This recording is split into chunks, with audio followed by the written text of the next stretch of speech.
Take a look. Hello, everybody, and welcome back to another vid from your boy, Joe Van. Welcome. Today, we have a special guest, actually, but before introducing him, I want to tell you guys what this video is all about. It's about the Major Joes, as the title suggests. Not only that, but I decided I want to do like a tier list of all the famous Joes throughout history, because April is my birthday month, so I just thought it'd be a fun little way to acknowledge the name Joe, my birth name.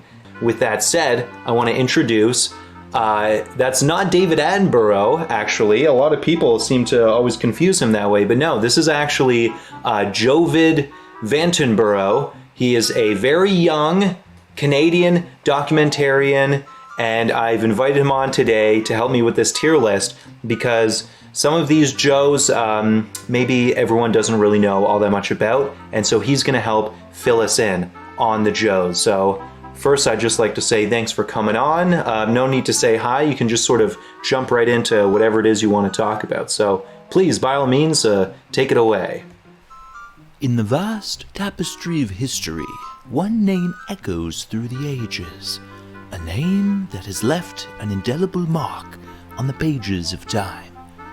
Join me on a journey through the annals of history as we explore the fascinating and diverse tales of the many Joes who have shaped the world.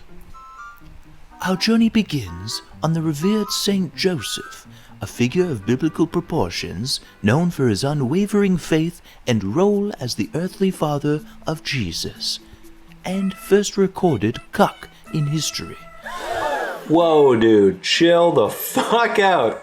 Okay, but listen, we can work with this. Okay, so our first Joe is St. Joseph, Joe the carpenter, husband of Mary. The man was a carpenter, he was a hard worker. The relationship between him and Mary would not have been accepted in today's society. But aside from that, seems like a chill enough dude. St. Joseph, in my personal opinion, I wasn't named after him. I was named after my uncle Joe, but presumably my uncle Joe was then named after some other Joe, and so on and so forth until that Joe was named after this Joe. It's one of those things, right? The tale eventually always leads back to the first Joe. And I'm sure there were Joes before this Joe. This Joe was named after a Joe, but regardless, this is the one that we know of from 2,000 years ago. Yeah, it's weird. It's just weird to think that Joe is an ancient Hebrew name. Joseph. Joe. You cup of Joe. You average Joe. Hey, how's it going? Yo, Joe. Joey. Hey, that's this guy. Carpenter Joe. Hey, how's it going? My name's Joe. Nice to meet you. Yeah, it's weird to think of someone revered and ancient with the name Joe, you know? Seems funny. But either way, where we're gonna put this Joe seems like a good enough dude. Honestly, with the people coming up, we could give him God tier. Yeah, let's give the carpenter an S. He's a hard worker, he's a blue collar worker. He's just making staircases or some shit. I don't know what he did, what his carpentry trade had him do 2,000 years ago. Maybe wooden sandals, I don't know what the hell. But there you go. Okay, sorry, Jovid, take it away. Through the sands of time, we encounter Joseph Brant, a Mohawk military and political leader whose influence stretched across the American Revolutionary War, siding with the British. Okay, so, of course, probably just doing it to survive. He lived in a British world, you know, the empire was strong in the 1700s. What do we think of Joseph Brant? I grew up in the city that he was granted, or at least that he lived in for a while, Burlington, Ontario. Even though he was originally from the New York region, he moved up there, you know, during the Revolutionary War, the one that the British lost. And I was born in Joseph Brant Hospital, so do I grant this man my life? Is it one of those things? Of course not really, but his legacy, his indelible legacy. Joseph Brant, yeah, seems like he, you know, he's a political guy, which means, of course, his hands aren't completely without blood. Where are we gonna rank this boy? I think Joseph Brant is an easy A just because of his legacy. So if he did some dark shit back in the day, we don't need to know about that. I don't know. Unless it's affecting people today, in which case, yeah, maybe we should reassess. But as it stands now, it seems like his legacy was a good one. So I'm gonna put him in A. The only thing knocking him down from S is the political ties to the British. Fuck the British. I mean, British people today, they're innocent. We're talking about the government. You guys know that. Okay, Jovid, please take it away. The narrative takes an unexpected turn as we delve into the life of Joseph Merrick, the tragic figure known as the Elephant Man, whose story tugs at the heartstrings with its poignant struggles and triumphs over adversity. Yeah, the Elephant Man. Famous for the name alone, he had a medical condition, I think called elephantitis. I could be wrong. The only thing that I know much about him is that he was someone who had this condition who was documented. So I don't know, like we can assume that of course he was treated terribly by people of his time, but other than that, yeah, his name was Joe and he was the Elephant Man, and he is known from history for his medical condition. So he's innocent. He didn't deserve his condition and the pain he must have suffered. So we recognize and appreciate the struggles that he went through. So where are we gonna rank him on this list? I'm gonna put him in B. He's kind of a neutral character. He just existed, but if anything, one hopes that maybe his condition being recorded helped future medical research. But okay, who do we have next? Jovid. Joseph Pulitzer, a name synonymous with journalism, emerges as a pivotal force in the world of media, shaping the course of modern news reporting. However, not all Joes walk the path of virtue. Hey, listen, don't put the cart before the horse, motherfucker. Chill out. We gotta talk about Pulitzer. The Pulitzer Prize for Journalism. Turns out the first name of Mr. Pulitzer was Joe. So fuck yeah. You didn't give me a lot of details, so again, we don't know if he's got like a dark side to him, right? We just know that he's a dude who is famous for journalism, right? So he's a truth teller. For that reason, that's quite the positive legacy. I'm gonna put him in A. He's not like especially a hero or anything like that, but he achieved a great deal. So for that, we give him A. Editor Joe here. After fact-checking my guest, I disagree with my previous statement completely and override host Joe. Sorry past me, but you don't know shit. Pulitzer lived a hard, righteous life. He deserves nothing less than an S tier for his efforts in truth-telling. Okay, now go off on your dark shit, my boy. As evidenced by the infamous Joseph Goebbels, the master propagandist of the Nazi regime, whose dark legacy continues to haunt history. Ah, brother. Okay, so there's a Joe Nazi. God damn it. I mean, was that inevitable? Is Joseph a popular German name? I don't know, but it was for Mr. Goebbels here, Mr. Propagandist. Boo? It's an easy boo. I mean, I don't know, right? There you go. That's something. Okay. Now any of you guys know Popular Mustaches, you'll know the next Joe coming up. Our journey encounters the iron-fisted rule of Joseph Stalin, a Soviet leader whose impact on the 20th century reverberates to this day. Yeah, Joseph Stalin is presumably the most evil Joe of history, right? We don't know that as a matter of fact, more as a matter of history, right? Sure, there was a Nazi Joe, but Joseph Stalin, he as an individual was responsible for far more Russian, just human deaths. Yeah, so his death count is up there, presumably far higher than Mr. Goebbels, who aided Hitler in killing and genociding a great vast swaths of people, Jewish and others alike.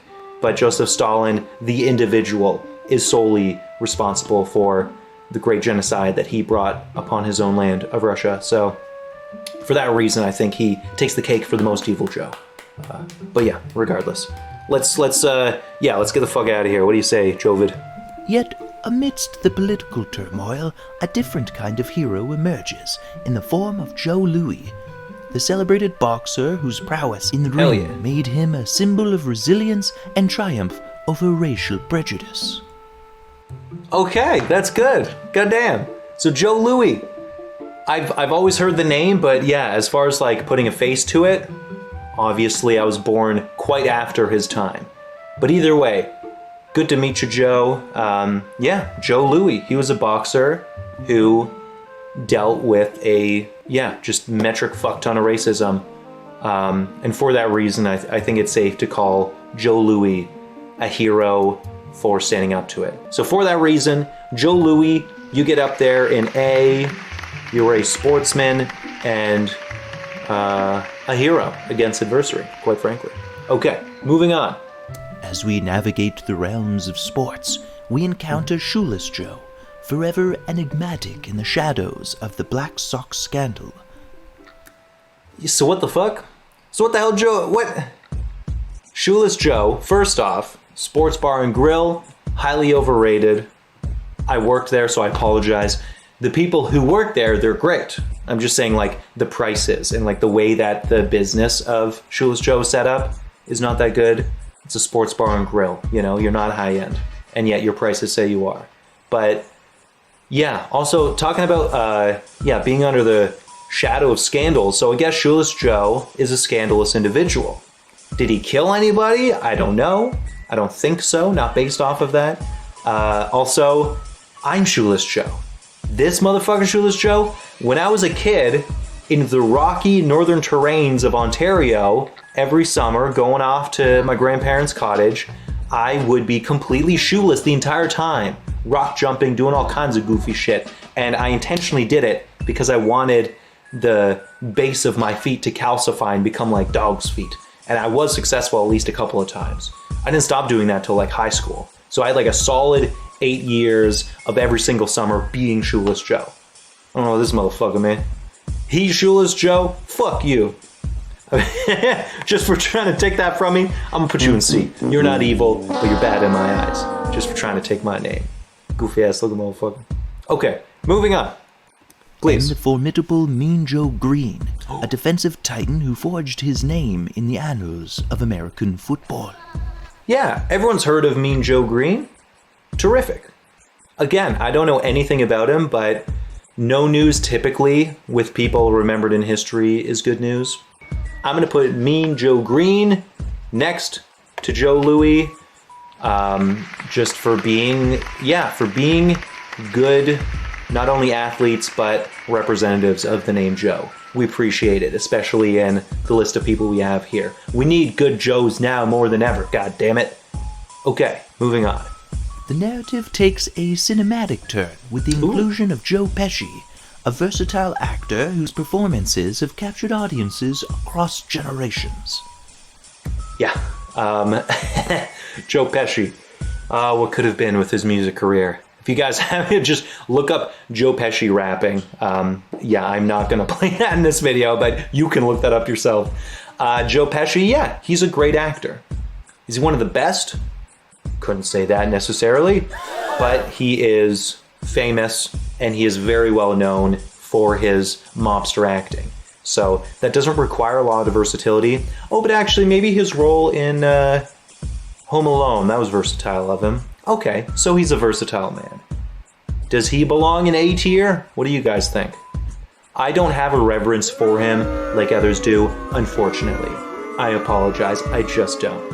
I'm gonna put Joe Pesci in B because I think he's perfectly fine and he will be remembered for his acting. He's just not my cup of Joe, let's just say. So apologies for all the Joe heads out there who love specifically Joe Pesci. I'm allowed to be critical of Joe. I'm Joe. You can't be. You have to love Joe Pesci. I can be critical of him. Okay? All right, Jovid, please. Who do we have next? And in the realm of politics, we arrive at the present day with Joe Biden, a sleepy figure shaping the destiny of nations. Shh. Okay. All right. Joe Biden. Joe Biden. Wake up. Is he a bad guy? Does he have bad policies? Fortunately, I don't know too much about his policies. I just know that he had a bromance with Obama when he was his vice president. That's what I know about Joe. As far as his current presidency, is he doing a bad job? Economically, I don't think so. I'm pretty sure unemployment is down in America. Otherwise, yeah, I don't know. He's an old person, and that's the joke. Is that he's definitely a little senile. That's his current predicament. Him as a whole, his entire life, back when he was fresh to now. What do we think of this Joe Biden character? I don't really know. I'm gonna be honest with you guys. He's not mired in controversy. He's a little weird making kids rub his legs and he's sniffing girls' hair. So is that enough to put him in C? Or should he be in B next to Pesci? Because I feel like him and Pesci, they got similar energy where it's like, yeah, they're not like outwardly hurting people. Yeah, I'm gonna put him in B, okay? You're gonna call me lip cup for that? Go ahead. But there you go. Okay, now finally, Jovid, I got a feeling you don't have a lot to say about my history, okay? And quite frankly, that makes me deeply offended and want to never invite you on this format ever again, okay? Fuck you, Jovid, all right? I put myself on this tier list because I'm memorable. I'm important. I'll be remembered in history, won't I? Maybe not, but regardless, self-love, that's what it's all about, okay? Because how in the hell are you gonna love someone else? Wait, what's that? Yeah. Because if you don't love yourself, how in the hell are you gonna love somebody else? Anyway, I love me, okay? I love myself. I think myself is pretty good. Am I the best? Am I godlike? Hell yeah, but just for me, okay? Well, not even. You gotta fake it till you make it, right? So, self-love, booyah, booyakasha, Jovid, I guess I appreciate you coming on board. Thanks for being here. Do you have like any final words or anything? In this eclectic tapestry of Joes, each name tells a unique story, a tale of virtue, tragedy, triumph, and complexity. Through the ages, the name Joe resonates as a thread that weaves through the rich fabric of human history, leaving an enduring imprint on the collective consciousness. Okay, well there you guys go. There you have it. Jovid, please get the hell out of here. All right. Thanks, guys, as always, for checking this out. I've been Joe Van, your host on today's adventure into the Major Joes. I appreciate you being here. Make sure to like and subscribe. And until next time, ciao for now. Peace.